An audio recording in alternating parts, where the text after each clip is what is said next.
कितनी लड़कियां थी? 4। 4। नाम बताइए। हजरत ज़ैनब, हजरत रुकैया, हजरत Fatima, Umm Kulsum. Very good. चलिए, नाम इन्होंने आगे पीछे बताया लेकिन चलेगा। चलिए, होगा। ये हमारी खुशनसीबी है कि हमारे पास हर उम्र की बच्चियां हैं। हर Abdul Basit double number first में है जो बच्चे। अब्दुल बासित एक साहब रह गए। अब्दुल बासित साहब कहाँ गए जो फर्स्ट आए थे? अब्दुल बासित साहब को इनाम दीजिए। अब्दुल बासित कहाँ है? ये रहा, आगे जा, स्टेट वहाँ जा, माइक आगे, माइक आ जा। अब्दुल बासित साहब, अब्दुल बासित साहब, आप ही का नाम था, आप घबरा क्यों रहे हैं? पहले रिलैक्स हो जाइए। इनका फर्स्ट प्राइज है, पहले रिलैक्स हो जाइए और मुझे सवाल के जवाब दीजिए। भाई तौफीक जरा इनके साथ खड़े हो जाइए, तो थोड़ा घबरा रहे हैं। इनसे मुझे सवाल पूछना है। थोड़ी सी स्माइल भी हो, चेहरा अच्छा, हाँ ये थोड़ा और। Very good. आप ये बताइए, सहाबी किसे कहते हैं? सहाबी अल्लाह ताला के नेक बंदों को कहते हैं जो अल्लाह ताला के अहकाम को अल्लाह के बंदों तक पहुंचाते हैं। ये गलत जवाब है, लेकिन आप दुरुस्त कर लीजिए। इनाम तो इनको अच्छा बता रहे हैं। चलिए बताइए। जिनने हमारे नबी को ईमान की हालत में देखा और जिनने हमारे नबी के ईमान की हालत में वफात पाई हो उसे सहाबी कहते हैं। Very good. चलिए, ये एक ऐसा प्लेटफॉर्म है जहां पर ना गलती के बाद भी इनाम दे दिया जाता है। हमारा मकसद है ना उनको, बच्चों को टारगेट इसलिए करना है कि उनके अंदर हौसला अफजाई हो और नेक्स्ट टाइम जब भी वो परफॉर्म करें अच्छा करें। आप शायद हमारे इस बात से मुत्तफिक होंगे या नहीं, हो सकता है आपको ये अलग लग रहा हो, लेकिन हमारा मकसद सिर्फ इनको मोटिवेट करना है। और इसी सिलसिले को आगे बढ़ाने के लिए मैं अवैध साहब को पहले बुलाना चाहता हूँ। वही देना नहीं नहीं नहीं, वो निकाल ये थोड़े छोटे हैं, माइक पे आएंगे नहीं, इसलिए लेकिन इनका कॉन्फिडेंस बहुत हाई है। ये हम डाइस पे ही तकरीर करना चाहते हैं। नहमदुहु व नसल्ली अला रसूलिल करीम, अम्मा बाद। अस्सलामु अलैकुम व रहमतुल्लाहि व बरकातुहू। मेरा नाम आवेज़ अहमद है। मेरा मौजू कायनात की चीज़ों पर गौर व फिक्र करना।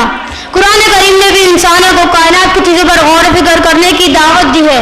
अल्लाह ताला का इरशाद है, ज़मीन और आसमान पे जो कुछ भी है उसने सब अपनी तरफ से तुम्हारे लिए काम में लगा रखा है। यकीनन इसमें उन लोगों के लिए अजीम निशानियां हैं जो गौर व फिक्र से काम लें। कायनात की चीज़ों पर गौर व फिक्र करने से अल्लाह ताला की बेशुमार बेमिसाल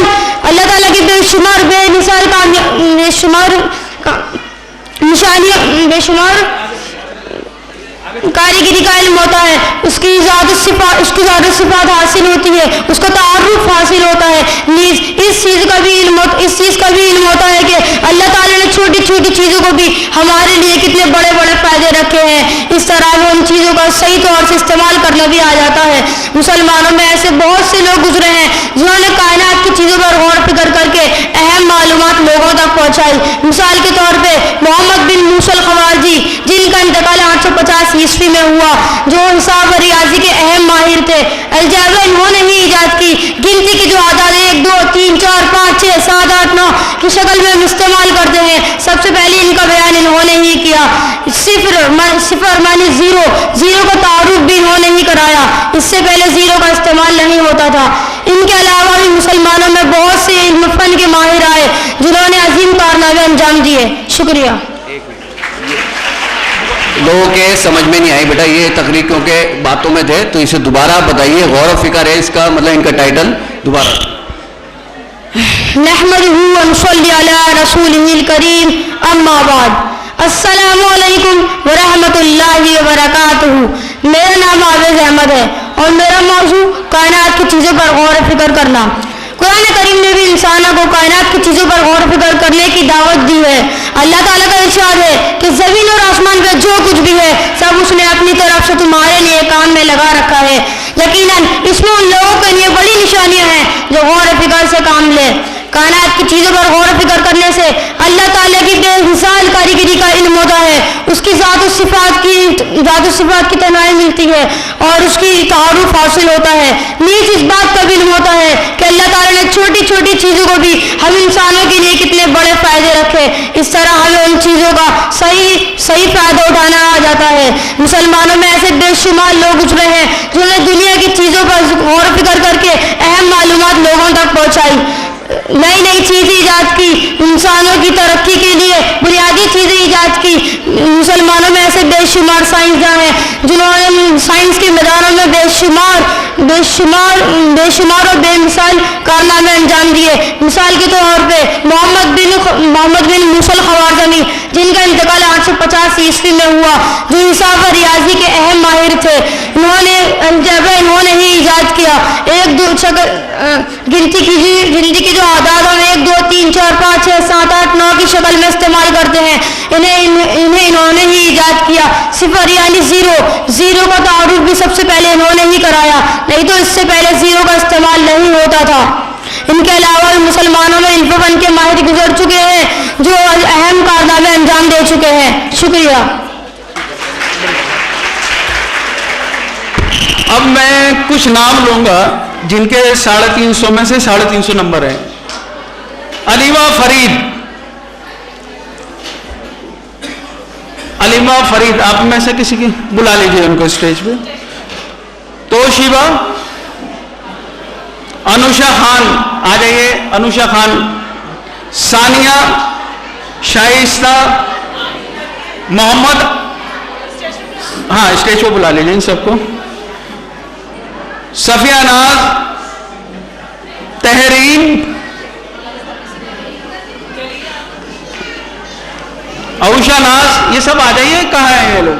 आ जाइए। औशा नाज, निशा नाज, शाजिया, मिस्टर अनस, ये सब स्टेज पे आ जाइए। जब तक ये लोग आ रहे हैं, 2 स्टूडेंट जो फातिमा एकेडमी की हैं, जिन्होंने जो डे फर्स्ट हमारे साथ थी और आज ये खुशनसीबी है, ये कॉलेज गोइंग स्टूडेंट हैं, ये कॉलेज में पढ़ती हैं। ये अपने ख्यालात आपके सामने रखेंगी, अपना इंट्रोडक्शन खुद देंगी। आज ये कहाँ हैं, किस फील्ड में हैं, क्या कर रही हैं, वो खुद बताएंगी। मैं बुलाना चाहूंगा साइमा और सामिया और अफसा, ठीक है? इनके लिए तालियां बजाइए। ये अपना पूरा इंट्रोडक्शन खुद देंगी। ये हमारे साथ 2000 से जुड़ी, जब से फातिमा एकेडमी कायम हुई है तब से जुड़ी हुई हैं। ये 2010 से जुड़ी हुई हैं। ये अपने एक्सपीरियंसेस शेयर करेंगी कि किस तरह से इनकी जिंदगी में बदलाव आया फातिमा एकेडमी के जुड़ने के बाद। आज ये किस कॉलेज में पढ़ रही हैं, इनकी पोजीशन क्या है और मुस्तकबिल में ये क्या करना चाहते हैं। एक सवाल और, इस किताब को पढ़ने के बाद इन्होंने भी एग्जाम दिया है और ये इनको इससे क्या फैज हुआ है ये भी बताएंगी। अस्सलामुअलैकुम, मेरा नाम सामिया है और मैं सन 2010 से इस फातिमा एकेडमी से जुड़ी हुई हूँ।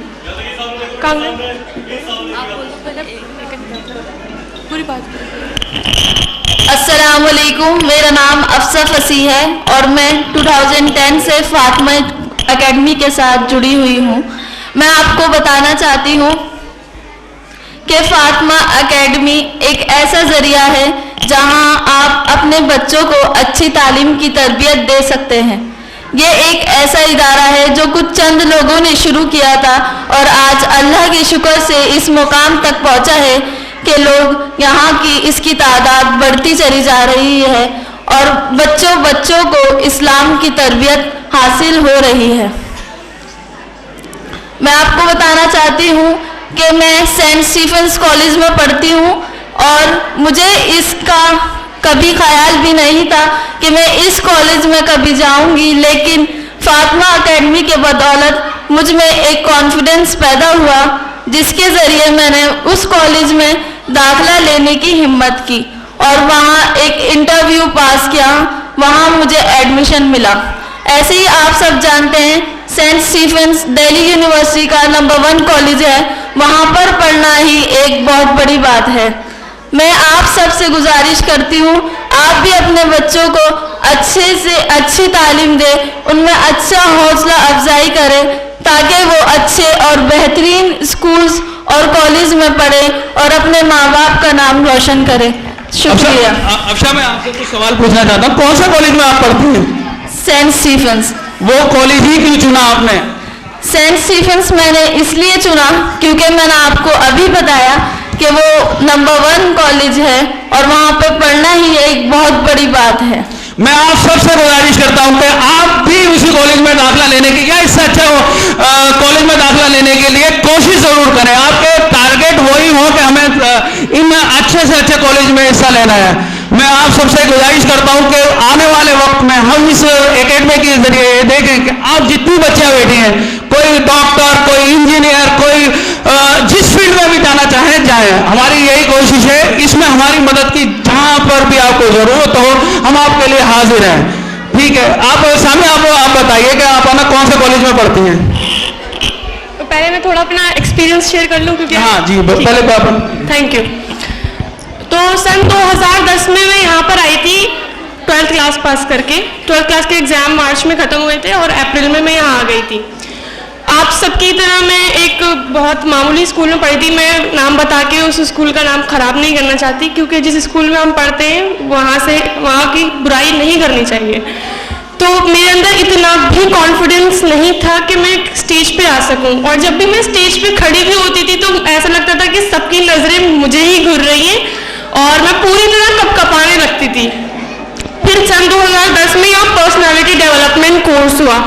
पर्सनालिटी डेवलपमेंट कोर्स का मतलब है कि हम अपनी पर्सनालिटी को, अपनी शख्सियत को किस तरह से डेवलप कर सकते हैं। यहाँ पर आई तो मुझे ऐसा लगा कि मुझे अपने अंदर सुधार की बहुत ज़रूरत है।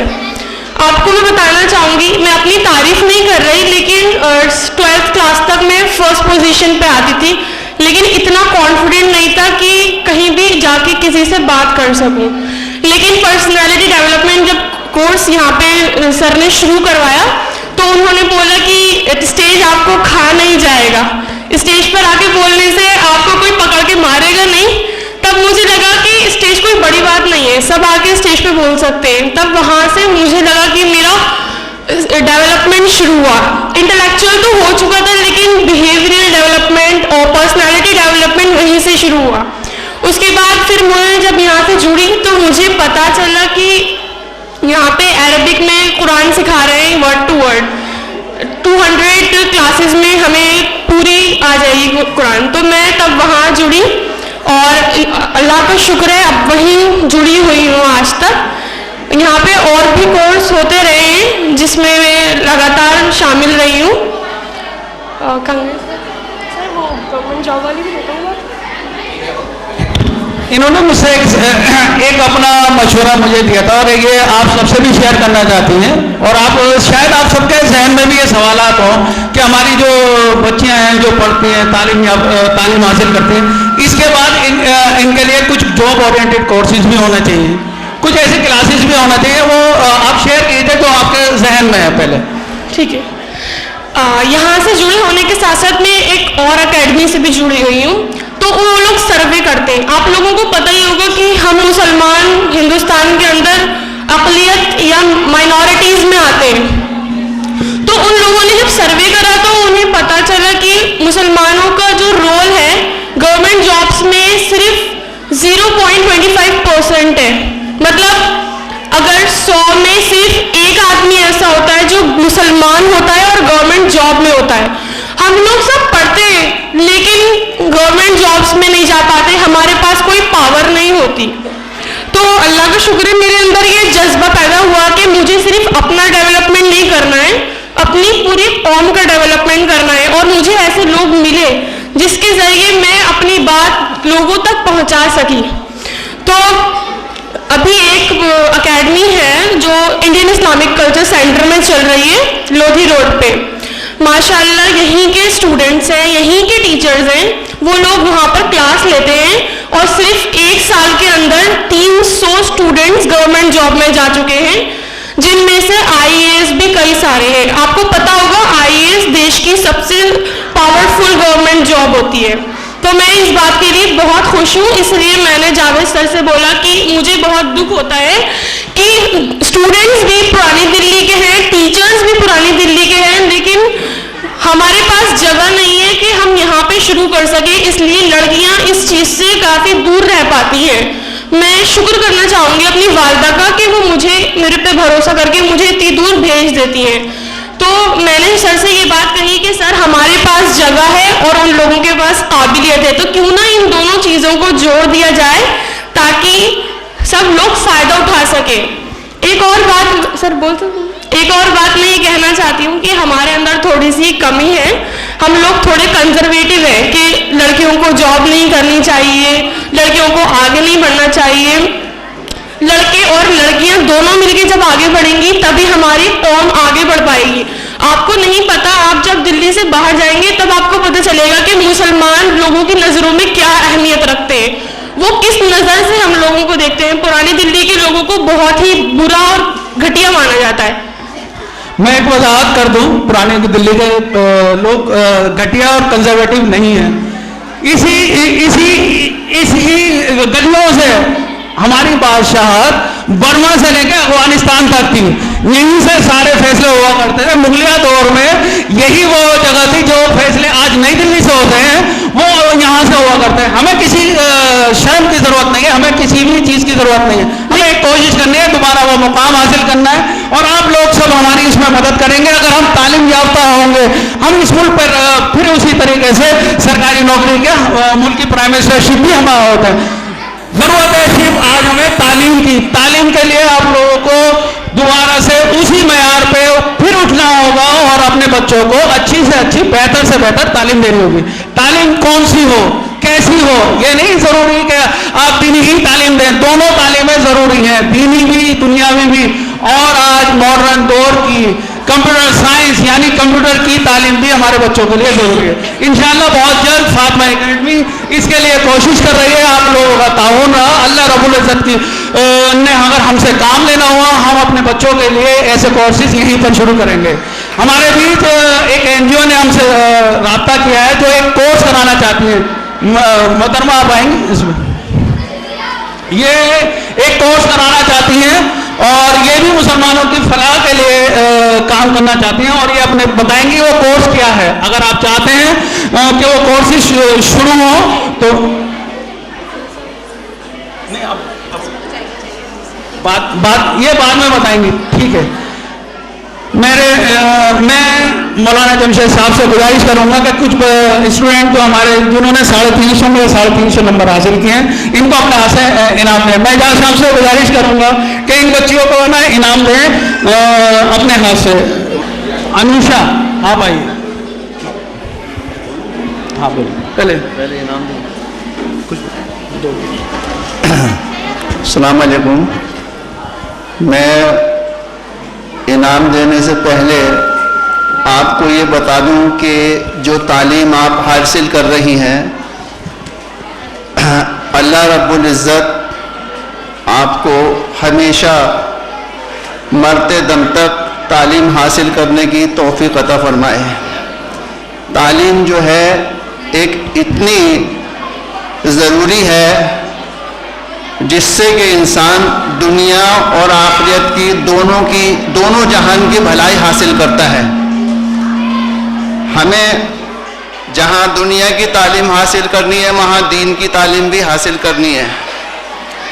और तालीम एक ताकत है, क़ुव्वत है। एक बुजुर्ग ने लिखा है किताब में कि ये एक हाथ जो है ये एक ताकत है और अगर इसके हाथ के अंदर एक लकड़ी दे दी जाए, डंडा दे दिया जाए तो ताकत बढ़ जाती है। और इसी हाथ में अगर तलवार दे दी जाए तो और ताकत बढ़ जाती है। और अगर एटम बम दिया जाए और भी ताकत बढ़ती है। लेकिन वो कहते हैं मेरे नज़दीक सबसे बड़ी ताकत कलम की ताकत है। आपने अपने कलम के अंदर ताकत पैदा करनी है।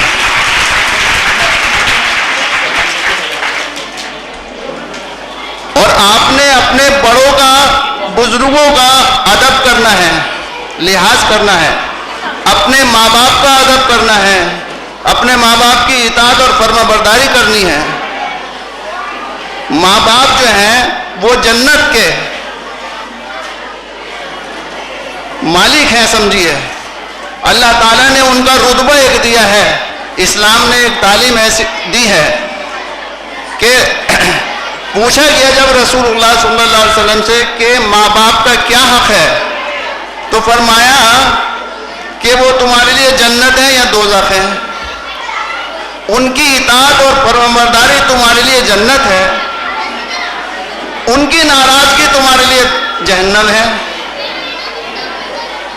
तो माँ बाप का हक जो है वो अल्लाह ताला ने रसूल अकरम सल्लल्लाहु अलैहि वसल्लम के ज़रिए से हमको बताया। एक जगह फरमाया हदीस में कि अल्लाह ताला के रसूल सल्लल्लाहु अलैहि वसल्लम ने फरमाया कि जहाँ बाप का दर्जा बताया कि अल्लाह ताला की रज़ा जो है वो बाप की रज़ा में है, अल्लाह ताला की नाराज़गी जो है बाप की नाराज़गी में है। दूसरे माँ का हक बताया। एक सहाबी ने रसूलुल्लाह से दरियाफ्त किया, अर्ज़ किया, या रसूलल्लाह जो है मैं जिहाद में जाना चाहता हूँ। तो फरमाया कि तुम्हारी वालिदा जिंदा है कि हाँ है, कि उनकी खिदमत करो, उनके कदमों के नीचे जन्नत है। तो मैंने बहुत मुख्तसर से वक्त में आपके सामने ये बात रखी कि हम जो है दुनिया की तालीम के साथ अपना दीनी तालीम हासिल करें और अपने माँ बाप का, अपने बड़ों का अदब और लिहाज करें। इसी में हमारे लिए आगे ज़िंदगी में इंशाअल्लाह बरकत हम अपनी आंखों से देखेंगे कि हमने अपने माँ बाप की इताअत करी तो कितनी अल्लाह ताला ने हमें बरकत अता फरमाई है, कितनी अल्लाह ने हमारी ज़िंदगी को खुशहाल बनाया। वह आखिर दावाना अल्हम्दुलिल्लाह रब्बिल आलमीन। शुक्रिया। आप सब हजरात ने कितने अपना कीमती वक्त हमें दिया, हम सब आपके शुक्रगुजार हैं कि आप है ना अपना कीमती वक्त निकाल कर यहाँ तशरीफ लाए और इस कड़ी में बहुत सारे लोग हमारे साथ जुड़े हुए हैं। बच्चे थोड़े से बेचैन हो रहे हैं। आप मैं अभी बता दूं, आलिमा फरीद उधर जाके सामने देखिएगा, दे दीजिए सर्टिफिकेट भी दे दीजिए। इनके लिए तालियां बजाइए। 350 में से 350 नंबर आए हैं इनको। अनुषा खान, आज अनुषा खान, आप थोड़ी सी ज्यादा तालियां बजाएंगे, इनका हौसला अफजाई होगा। तोशिबा तस्लीम, तुर्कमेनगढ़ से ये लोग आए हैं। इनको मैं भी बता दूं, कंपटीशन खत्म हो चुका था, इन्होंने फिर बाद में हमसे राब्ता कायम किया। उसके बाद इन्होंने एग्जाम दिए हैं और उसमें शाइस्ता तरन्नुम,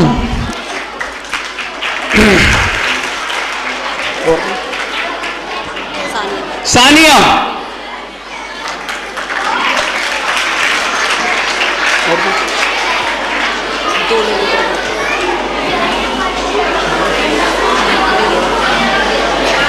मोहम्मद अख्तर। आप सबके भी सर्टिफिकेट तैयार है, बेफिक्र रहिए, सबको सर्टिफिकेट मिलेगा। ये एक ऐसा प्लेटफॉर्म है, यहाँ सबको इनाम मिलेगा, कोई भी खाली हाथ नहीं जाएगा। वक्त की थोड़ी सी कमी हो सकती है लेकिन इनाम सबको मिलेगा, इस बात से बेफिक्र रहिएगा। मोहम्मद अख्तर, मोहम्मद अख्तर को शिफा नाज,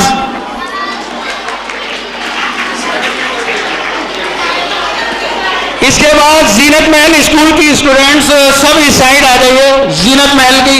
इसके बाद अरे एक मिनट रुक जाइए, फिर 1 मिनट रुक जाइए, जीनत महल के स्टूडेंट बहुत ज्यादा है।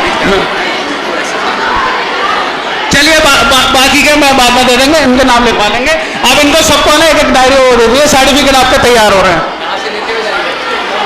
सर्टिफिकेट लेते हुए जाएंगे। आप सब बैठ जाइए। मुझे नहीं पता था आप सबकी जीनत महल की इतनी कसीर तादाद है। आप सब बैठ जाइए क्योंकि आपको इनाम देने के लिए बहुत ही कम वक्त में अभी हारून यूसुफ साहब आपके पास तशरीफ ला रहे हैं। उसके अलावा शुएब इकबाल साहब भी आ रहे हैं, वो आपको इनाम देंगे। आप बैठ जाइए। फिर आप चाहती हैं कि आपके इनामात है ना कोई सेलिब्रिटी दे, हाँ या ना? ठीक है, तो आप थोड़ा सा इंतजार कीजिए। एक बच्चा आपके सामने ही तकरीर करना चाह रहा है, अब्दुल्ला।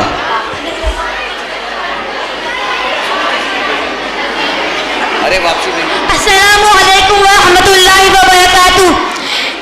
या अय्युहल्लज़ीना आमनू कू अनफुसकुम व अहलीकुम नार वक़ूदुहा अन्नासु वल हिजारा अलैहा वल मलाइकतु गिलाज़ुन शिदादुन ला यअसूनल्लाहा मा अमरहुम व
बाप की इताअत की जाए।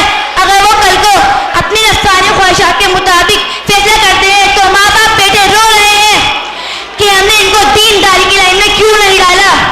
अरे बात असल ये है कि तुमने उसको ऐसे रास्ते में चलाया जिसके नतीजे पर वो तुम्हारे सरों पर मुसल्लत है। अरे शुरू से ही तुमने उसको ऐसे रास्ते में डाला जिसकी वजह से उसका ज़हन बदल गया, उसका ख्याल बदल गया, उसकी सोच बदल गई। अब इसका अंजाम यही होना था। मेरे दीनी भाइयों, जरा ज़हनों को साफ कर सोचो, अगर तुमने उसको पहले से ही कुरान पाक पढ़ाया होता, नमाज का हुक्म दिया होता, अब इसका अंजाम ये नहीं होता। हुज़ूर सल्लल्लाहु अलैहि वसल्लम ने फरमाया, आदमी जब दुनिया से चला जाता है तो 3 चीजें उसके लिए कारआमद है। नंबर 1, इल्म जिसे वो छोड़ गया और अल्लाह रब्बुल इज्जत की मखलूक उससे नफा उठा रही है। नंबर 2, नेक औलाद है जिसे वो छोड़ गया और अल्लाह रब्बुल इज्जत की मखलूक उससे नफा उठा रही है। नंबर 3, नेक औलाद है जिसे वो छोड़ गया और अल्लाह की मखलूक उससे नफा उठा रही है। वो इसके हक में दुआएं कर रहे हैं तो इससे अमल मरने के बाद भी जारी रहता है और माँ बाप की तरबियत के नतीजे में औलाद जो कुछ नेक अमल कर रही है वो माँ बाप के नाम अमाल में लिखा जा रहा है। एक छोटी सी हदीस मैं आपको बताकर अपनी बात खत्म करता हूँ। प्यारे नबी सल्लल्लाहु अलैहि वसल्लम की मुबारक हदीस है, खैरुकुम मन तअल्लमल कुरान व अल्लमा। फरमाया मोहम्मद रसूलुल्लाह सल्लल्लाहु अलैहि वसल्लम में तुम में से बेहतर शख्स वो है जो कुरान को पढ़े और कुरान को सिखाए। अल्लाह रब्बुल आलमीन हमको और हमारे बच्चों को कुरान पाक पढ़ने की तौफीक अता फरमाए। बाक़ी दुआना अल्हम्दुलिल्लाहि रब्बिल आलमीन। अच्छा, एक सवाल बताइए आप सब में से, खुलफाए राशिदीन के नाम बताइए। कौन बताएगा? कौन बताएगा स्टेज पे आकर? उस खुलफाए राशिदीन के नाम बताए। आप आ जाइए, चलिए इनके लिए तालियां तो बजाइए। ये ज़ोहर की नमाज अगर जिसने भी अदा करनी है, हमने एक रूम बना रखा है जिसमें नमाज अदा कर सकती है लेडीज जाके, ख्वातीन। मर्द तो मस्जिद में जाएंगे। तो जिसको भी नमाज अदा करनी हो, आप लोगों से गुजारिश है कि नमाज के लिए रूम बना रखा है और हमने लंच का भी इंतजाम कर रखा है सब बच्चों को, क्योंकि इसने बदनज़मी हो जाएगी तो इसलिए हमने साहब इनके लिए वेज पुलाव बना रखा है, बच्चों के लिए भी, बड़ों के लिए भी, सबके लिए है। तो ज़रा सा आप थोड़ा सा इत्मीनान से बैठें। और अभी हारून यूसुफ साहब भी आ रहे हैं और हमारे मुफ्ती मुकर्रम साहब भी तशरीफ लेकर आ रहे हैं। मुफ्ती जाहिद साहब भी यहाँ तशरीफ रखते हैं, कारी उस्मान साहब भी तशरीफ रखते हैं, नवेद हामिद साहब भी हमारे बीच तशरीफ रखते हैं, जो हमारे बहुत ही सब लोग जो हमारे वेलविशर भी हैं और हमारी सरपरस्ती भी करते हैं। तो इसलिए मैं आपसे दरख्वास्त करता हूँ कि सब लोग जिसे नमाज अदा करनी हो वो नमाज अदा कर सकते हैं और इसलिए बच्चों को हम वो कर रहे हैं। ठीक। अच्छा, एक सवाल ये मैंने इनसे पूछा था, खुलफाए राशिदीन के नाम बताइए। बताइए जी, पहले नाम बताइए। आप थोड़ा सा ना खामोशी से सुनेंगे तो आपको पता भी चलेगा। हो सकता है आपको ना मालूम हो सकता है आपकी जानकारी में। हमने यहाँ लिखा है अपनी मालूमात में इजाफा कीजिए। अगर ये बच्चा बताएगा, हो सकता है मुझे पता ना हो तो पता चल जाएगा। ठीक है, आप खामोशी से सुनिए, बताइए। हज़रत मोहम्मद सिद्दीकी, हज़रत उमर अलैहिस्सलाम, हज़रत उस्मान अलैहिस्सलाम, हज़रत अलैहिस्सलाम। सही बताया, गलत बताया? गलत बताया, गलत जवाब बताया बेटा। अब सही बताने के लिए कौन आएगा? अब आप नेक्स्ट टाइम आपको याद करना था। आप आ जाओ, आगे बच्चे आ जाओ। हज़रत अबू बकर सिद्दीक रज़ियल्लाहु अन्हु और हज़रत उमर रज़ियल्लाहु अन्हु, हज़रत उस्मान रज़ियल्लाहु अन्हु और हज़रत अली रज़ियल्लाहु अन्हु। बेटा आपने आखिर में जो अनहा बताया वो गलत बताया है। उसमें औरतों के लिए इस्तेमाल करते हैं अनहा और मर्दों के लिए अनहु। तो आपका जवाब नाम तो सही थे, लेकिन अनहा और अनहु का फर्क जान लीजिएगा, आपका ही नाम। ठीक है, अब एक सवाल और मैं पूछता हूं। ये आसान सवाल है। हम सब किसकी उम्मत में से हैं? हम सब किसकी उम्मत में से हैं? जवाब सब दीजिए। चलिए, अच्छा, हमारे नबी का नाम क्या है? जब हमारे नबी का नाम आए तो हमें क्या करना चाहिए? जब हमारे नबी का नाम आए तो क्या करना चाहिए? हमारे नबी ने मक्की और मदनी जिंदगी में कितने साल, मक्के में कितने साल रहे और मदीना में कितने? ठीक है, अभी मैं कुछ नाम बोल रहा हूं, वो सब आप स्टेज पे आ जाए। मोहम्मद फहद इनके 360 में से 360 आए हैं। हमारी खुशनसीबी है कि हमारे बीच मुफ्ती मुकम्मल फतेहपुरी मस्जिद के शाही इमाम साहब तशरीफ लाए हैं। आप इस सब मैं स्टेज पे बुलाना चाहूंगा मोहम्मद फहद साहब को। इनके 360 में से 360 आए हैं। जो जो नाम मैं लूंगा ये फर्स्ट आए हैं। मोहम्मद फहद साहब, अरशद अली साहब, अरशद अली, मोहम्मद मोहसिन,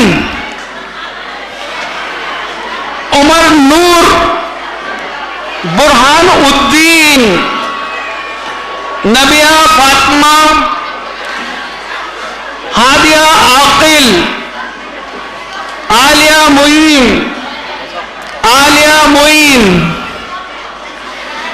इल्मा, सानिया रहमान, तूबा जाफर, तहूरा, कुलसुम रिजवान, ये जहां भी हो स्टेज पे तशरीफ लाए।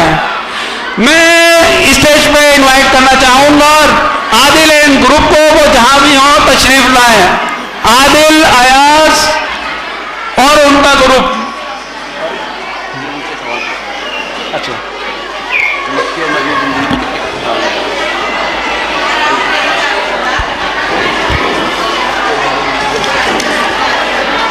आप पूछो। आप सब फर्स्ट हैं, आप सब उनको बुलाना है जो जो नाम लिए थे मैंने, और बाकी नाम बोलिए। आप आ जाइए। मोहम्मद फहद, अरशद अली, मोहम्मद मोहसिन, उमर नूर, बुरहान उद्दीन, नबिया फातिमा, हादिया आकिल, आलिया मुईन, इल्मा, सानिया रहमान, तहूरा, कुलसुम रिजवान, मुसर्रत सुल्ताना।